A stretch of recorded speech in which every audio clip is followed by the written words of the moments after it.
Pemirsa Kembang Setaman Group, konten YouTube ini bersifat lokal kedaerahan yang bertujuan memberikan motivasi kepada generasi mendatang agar tidak lupa dengan kearifan budaya di sekitar kita. Selamat mengikuti. Assalamualaikum warahmatullahi wabarakatuh. Pemirsa Kembang Setaman Group, kembali berjumpa dengan kami, dan di kesempatan hari ini kami berada di Punden, Desa Rayung, Kecamatan Senori, Kabupaten Tuban. Nah, di Punden Rayung inilah oleh masyarakat setempat disebut Punden Poh Gosong. Nah, maka oleh sebab itu pemirsa, kami berada di Punden Poh Gosong ini ingin mengungkap atau ingin menceritakan asal usul Desa Rayung, Kecamatan Senori, Kabupaten Tuban. Oleh sebab itu, silahkan ikutilah perjalanan cerita kami sampai tuntas. Oke, let's go.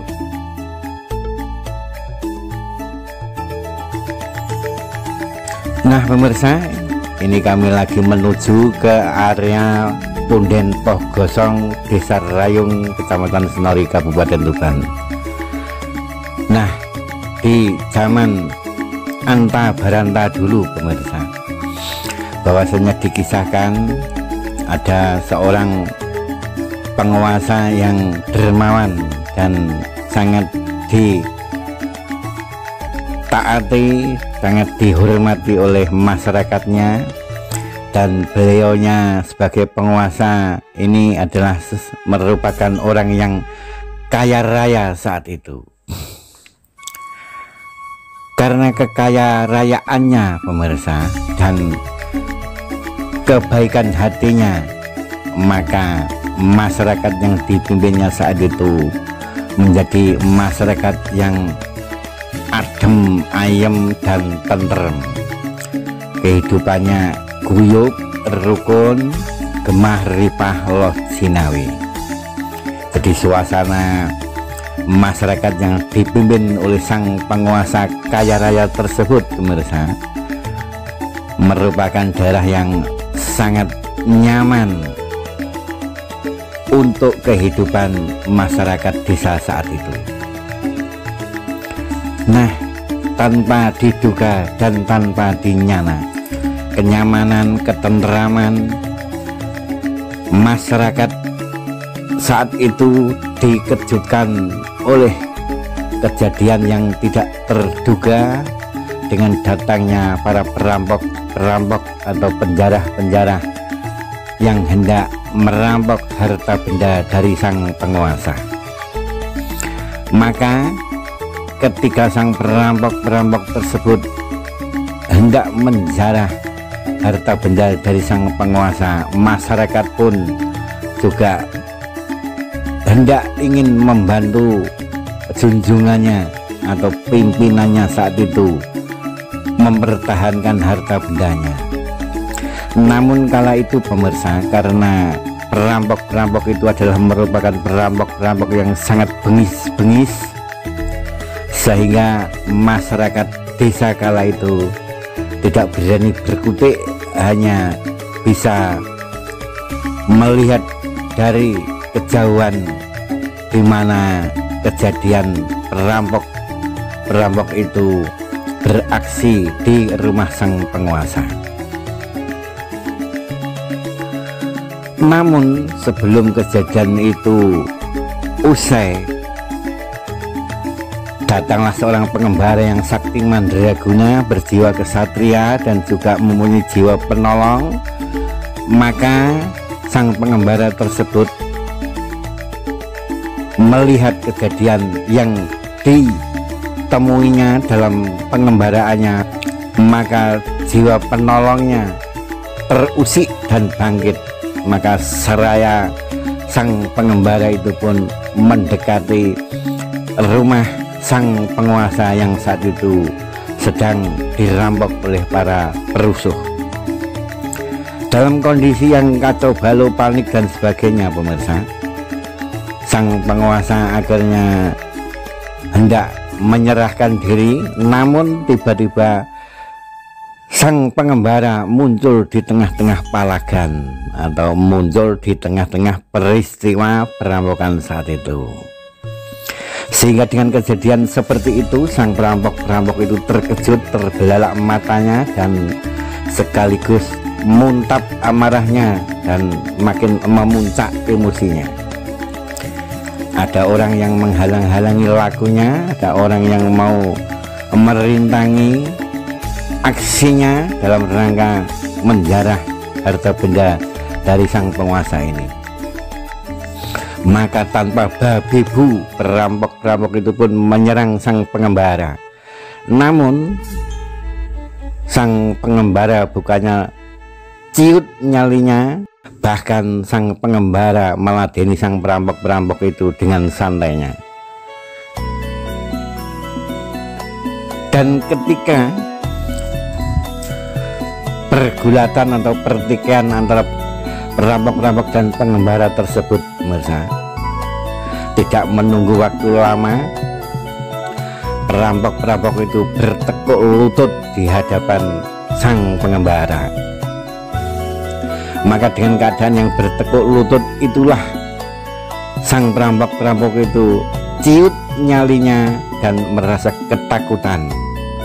Maka dengan kondisi seperti itu, sang perampok-perampok itu hendak melarikan diri untuk menyelamatkan diri dari sang pengembara yang dihadapinya. Akan tetapi ketika sang perampok-perampok itu melarikan diri, pemirsa, dalam keadaan tergesa-gesa, gugup, panik dan lain sebagainya, tanpa disengaja salah seorang perampok itu ada yang menyinggol obor sebagai penerangan waktu itu di rumah sang penguasa. Jadi rumah sang penguasa pada waktu itu belum ada lampu penerangan atau belum ada PLN, sehingga kala itu penerangan dalam rumah hanya semacam obor atau oncor begitu. Nah, ketika obor tersebut tersenggol oleh sang perampok sehingga obor itu pun terguling-guling di tanah dan api yang ada dalam obor itu menyambar kanan kiri benda yang mudah terbakar. Maka dengan kondisi seperti itu, pemirsa, masyarakat bersama sang pengembara tersebut memberikan pertolongan secepat kilat kepada sang penguasa atau rumah sang penguasa yang hendak terbakar saat itu. Masyarakat menyingkirkan barang-barang yang sudah mulai terbakar tersebut di samping rumah sang penguasa. Begitu juga sang pengembara menendang obor yang berkobar-kobar tersebut keluar dari rumah sang penguasa yang kaya raya tersebut.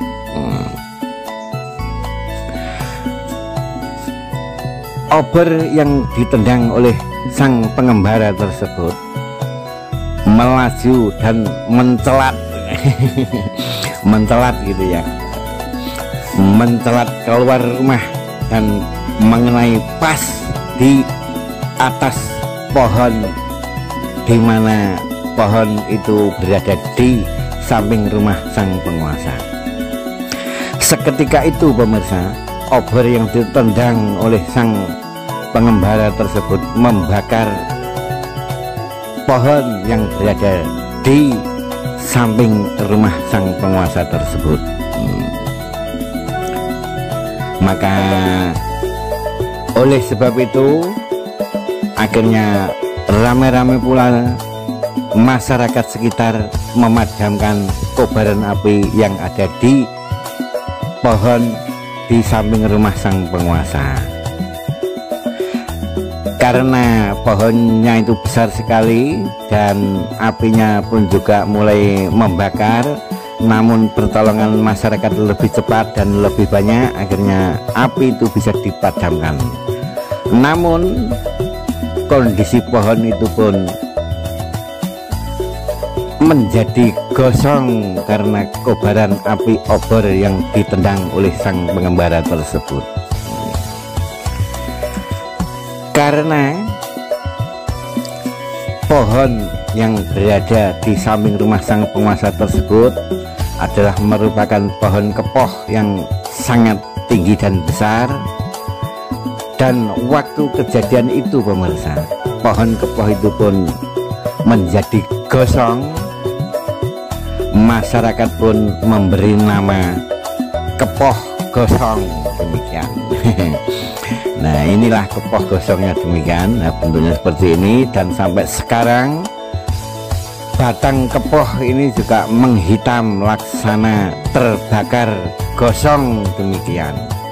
Maka sampai hari ini pemirsa, masyarakat memberi nama tempat ini Punden Poh Gosong atau Punden Kepoh Gosong, karena perjalanan waktu sehingga nama Kepoh Gosong menjadi Poh Gosong. Dan karena tempat ini sekarang dikeramatkan oleh masyarakat sekitar sehingga disebut Punden. Dan sekali lagi, tempat yang ditumbuhi oleh pohon kepoh yang terbakar tersebut sampai saat ini dinamakan oleh masyarakat Punden Poh Gosong. Kita tinggalkan sejenak tentang Punden Poh Gosong dan kita kembali kepada sang pengembara dan sang penguasa yang karena keadaan saat itu semuanya panik pemirsa. Penguasa, pengembara, juga masyarakat juga merasa panik, takut kalau rumahnya sang penguasa yang kaya raya ini ikut terbakar pula. Maka serentak masyarakat bersama sang penguasa juga dibantu oleh sang pengembara tersebut mengemasi barang-barangnya untuk diselamatkan dari dalam rumah, dibawa keluar. Maka dengan kejadian itulah terlihat hiruk pikuknya para masyarakat yang lagi memberikan pertolongan kepada sang penguasa, mengemasi barang-barangnya dan membawa keluar dari rumah. Begitu juga sang pengembara tersebut pemirsa, mengemasi barang-barang untuk dibawa keluar rumah menuju tempat yang aman. Ketika itu pemirsa, sang penguasa, masyarakat mengetahui kelincahan dan kegesitan pengembara dalam menolong sang penguasa tersebut.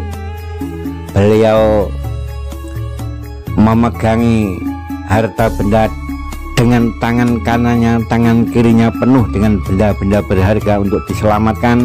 Begitu juga pundak kanan dan pundak kirinya juga dibebani barang-barang yang hendak diselamatkan. Tangan kirinya juga tangan kanannya, pundak kirinya juga pundak kanannya.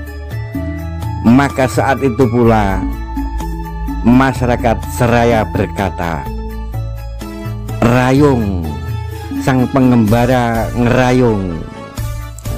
Jadi rayung adalah merupakan sebuah bahasa Jawa kuno yang artinya suatu tindakan atau kegiatan yang melibatkan tangan kanannya dan tangan kirinya, pundak kanan pundak kirinya untuk mengusung sesuatu ya, atau meraih sesuatu untuk dibawa dari tempat yang satu ke tempat yang lainnya, atau untuk memindahkan barang ya. Jadi kegiatan atau suatu tindakan untuk memindahkan barang yang dengan tangan kanannya, tangan kirinya, pundak kanan pundak kirinya penuh dengan beban barang-barang yang hendak dibawa tempat satu ke tempat lainnya, maka hal seperti itulah bahasa Jawa kuno menyebutnya dengan nama rayung.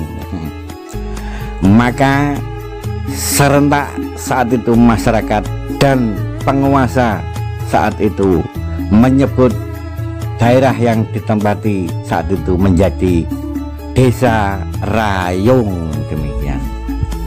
Jadi desa rayung memang kejadiannya adalah suatu kejadian perampokan dari penguasa yang kaya raya, dirampok dan ditolong oleh sang pengembara, karena sang pengembara ini adalah seorang yang lincah, perkasa dan lain sebagainya, sehingga waktu menyelamatkan barang-barang berharga milik sang penguasa tersebut dengan menggunakan tangan kanannya, tangan kirinya, pundak kanan dan pundak kirinya, hal seperti itulah yang disebut rayung, atau bahasa yang medok sekarang disebut namanya mbriut. Demikian. Jadi mbriut ya seperti itulah, membawa barang yang banyak sekali, tangan kanannya, tangan kirinya itu mbriut ya. Namun karena ini di zaman dahulu kala, sehingga bahasa Jawa kuno dulu hal seperti itu adalah merupakan suatu tindakan yang ngerayung. Maka sampai saat ini pemirsa, desa yang kami kunjungi saat ini dinamakan desa Ngerayung, dan tempat yang ada pohon kepohnya saat ini pun juga dinamakan oleh masyarakat desa dengan nama Punden Poh Gosong. Dari asal kata punden, tempat yang dikeramatkan, poh gosong adalah dari pohon kepoh yang kondisinya gosong saat itu. Nah pemirsa, mudah-mudahan apa yang kami sampaikan ini bisa menghibur dan bermanfaat untuk pemirsa semua. Namun apabila ada kurang lebihnya, kami segenap kru Kembang Saman Group mohon untuk dimaafkan. Akhirul kalam, wassalamualaikum warahmatullahi wabarakatuh. Karena bukti tertulis untuk referensi dari sejarah tidak ada, maka cerita ini tercetus oleh Kembang Setaman Group. Dan apabila ada kesalahan pendapat dikarenakan keterbatasan informasi yang kami peroleh, mohon maaf bila ada kekurangan atau kesalahan dalam cerita ini. Terima kasih telah mengikuti Kembang Setaman Group. Semoga bermanfaat.